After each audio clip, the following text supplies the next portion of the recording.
जय श्री राम। और जब हम लोग जय श्री राम बोलते हैं तो इसका मतलब ये नहीं कि हम लोग सिर्फ और सिर्फ धर्म की बात करते हैं। जय श्री राम बोलने का मतलब ये है कि हम लोग धर्म के साथ साथ राष्ट्र की बात करते हैं, राज्य की बात करते हैं और विकास की बात करते हैं। आप लोगों ने सुना होगा कि 2 साल पहले 3 साल पहले कम्युनिस्ट विचारधारा के लोगों ने मंदिरों के बारे में एक प्रोपोगेंडा फैला दिया था कि मंदिर से विकास नहीं होता है। मैंने उस पर 7-8 वीडियो बनाया, देश के अलग अलग कोने में जाके घूम के बताया कि मंदिर से विकास होता है। उसके बाद से कम्युनिस्ट पार्टी वाले जो है वो चुप हो गए।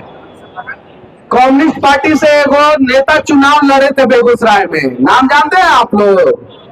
टुकड़े टुकड़े गैंग के पैदाइशी थे जेएनयू से, नाम जानते हैं ना? 4.5 लाख वोट से हारे बिहार में, बेगूसराय में। वीरों की धरती है बिहार की बेगूसराय।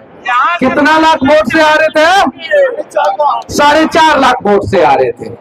उसके बाद से कांग्रेस को लगा क्या कि पाकिस्तान के समर्थन से और टुकड़े टुकड़े के गैंग के सरदार को टिकट दे देने से दिल्ली में कुछ हालात बदलेगा कांग्रेस का। तो कांग्रेस ने यहीं पे गलती कर दिया और सबसे बड़ा गलती कांग्रेस ने यही किया है कि अगले 10 साल बाद जो है, जैसे डायनासोर पे रिसर्च होता है ना, जो धरती से विलुप्त हो गया प्रजाति, वैसे ही 10 साल बाद रिसर्च होगा कि कौन सी ऐसी राजनीतिक पार्टी है जो धरती से विलुप्त हो गई, तो पता चलेगा कांग्रेस। काहे कि कांग्रेस का डायनासोर का डीएनए सेम है, दोनों विलुप्त होने वाला डीएनए है। विकास पे बात करते हैं हम लोग, तो मनोज तिवारी ने 98% कितना? 98%, 98% सांसद निधि का खर्च किया है, जो पूरे देश में शायद से 4-5 सांसद ही ऐसे हैं जिन्होंने 98% खर्च किया हो। अगर विकास की बात करते हैं तो राहुल गांधी ने जितना विकास वायनाड में केरल के एक लोकसभा क्षेत्र से लड़ते हैं नहीं किए, उससे 10 गुना ज्यादा। कितना गुना ज्यादा? कितना गुना ज्यादा? 14,600 करोड़ का विकास कार्य परियोजना जो है वो चल नहीं रहा है, कंप्लीट हो गया है।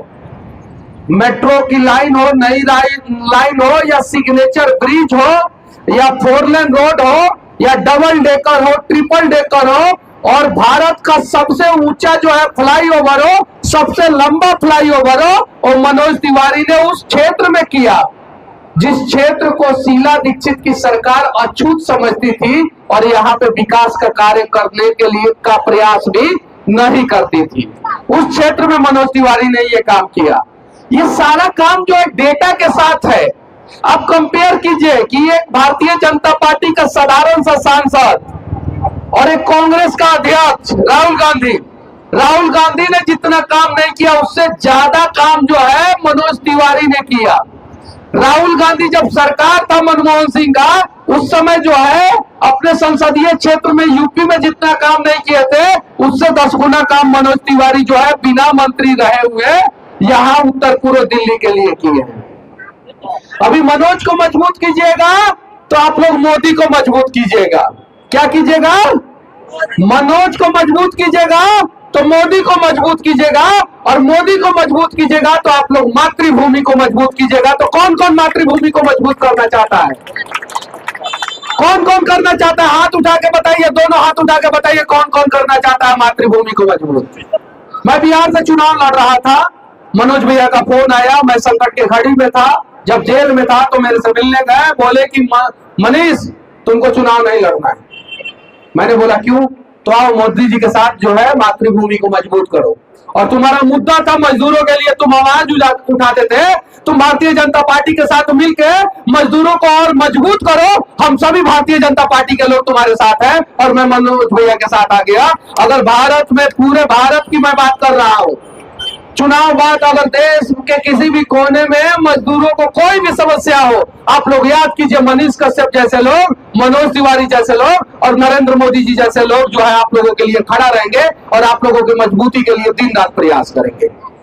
ये कांग्रेसी साहब अफवाह फैला रहा है कि विकास हुआ ही नहीं है, विकास हुआ ही नहीं है, विकास हुआ ही नहीं है। अरे विकास नहीं हुआ तो राहुल गांधी दो जगह से काहे चुनाव लड़ रहे हैं?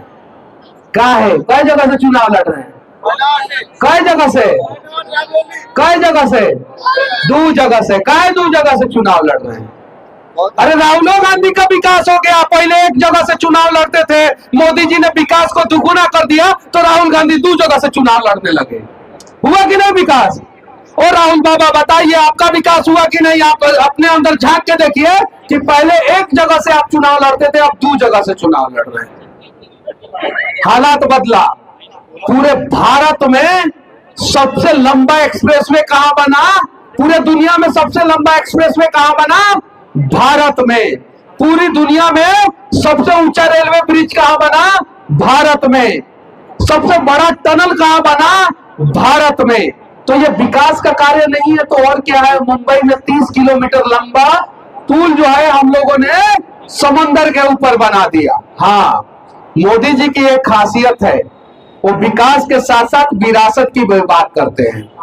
विकास के साथ साथ विरासत की बात करते हैं। और धारा 370 उन्होंने हटाया, जम्मू कश्मीर का पूरा विरासत बचाया और उसके बाद से राम मंदिर बनवाया, पूरे हिंदुओं का स्वाभिमान बचाया। तो ऐसा प्रधानमंत्री तीसरी बार जीतनी चाहिए कि नहीं जीतनी चाहिए? अब चाचा, अगर आप अपनी बेटी को जो है सिर्फ और सिर्फ खाना बनाते हुए देखना चाहते हैं, बहू को खाना बनाते हुए देखना चाहते हैं, तब तो ठीक है कांग्रेस। अगर आप अपनी बेटी को सदन में भेज के देश चलाने का प्रयास करवाना चाहते हैं तो नरेंद्र मोदी जी ने 33% आरक्षण देके हमारी मातृशक्ति को मजबूत किया। किसी ने इसके पहले किया क्या? नहीं किया। आज तक हमारी बहन, हमारी माँ, हमारी बेटी जो है पैदा होती थी तो बाप सोचते थे क्या कि अब इसका शादी कैसे करेंगे और कहीं से पैसा का व्यवस्था करेंगे और किसी भी हाल में शादी करेंगे। नरेंद्र मोदी जी ने उन बापों को सक्षम बना दिया कि अब बेटी पैदा होती है तो बाप सोचता है कि इसको सदन में भेजेंगे और ये पूरा देश चलाएगी। ऐसा प्रधानमंत्री हमारे नरेंद्र मोदी जी हैं। अब हमारी बेटियां सदन में जाएगी और देश चलाएगी। अब जरा सोचिए, ऐसे प्रधानमंत्री को क्या हम लोग झुकने देंगे? जब पुलवामा हुआ, कुछ कांग्रेसी कहते हैं कि सबूत कहां है? पुलवामा में आरडीएक्स कैसे आ गया, ये कैसे आ गया, वो कैसे आ गया। बहुत सारा चीज होता है जो देश के सुरक्षा के लिए हिडन रखा जाता है, उसको बताया नहीं जाता है, पब्लिक फोरम पे नहीं लाया जाता है। मोदी जी को पता चला कि आरडीएक्स कहां से आया था, मोदी जी ने फाइटर प्लेन भेजा और आरडीएक्स जहां से आया था उसको बर्बाद कर दिया, पाकिस्तान पे जो है हमला कर दिया। क्या कांग्रेसी को पता नहीं है कि आरडीएक्स कहां से आया था? बार बार पूछते हैं लोग। पाकिस्तान से आरडीएक्स आया था और भारत का वायुसेना ने पाकिस्तान को करारा सबक सिखाया था। पहले आप लोग सुनते थे कि बार बार पाकिस्तान आंख दिखाता था, अब पाकिस्तान जो है चौवन्नी छाप भिखमंगा देश पाकिस्तान जो है बर्बाद हो गया। पीछे रीजन सिर्फ और सिर्फ एक ही है, इस देश का सशक्त प्रधानमंत्री नरेंद्र मोदी जी।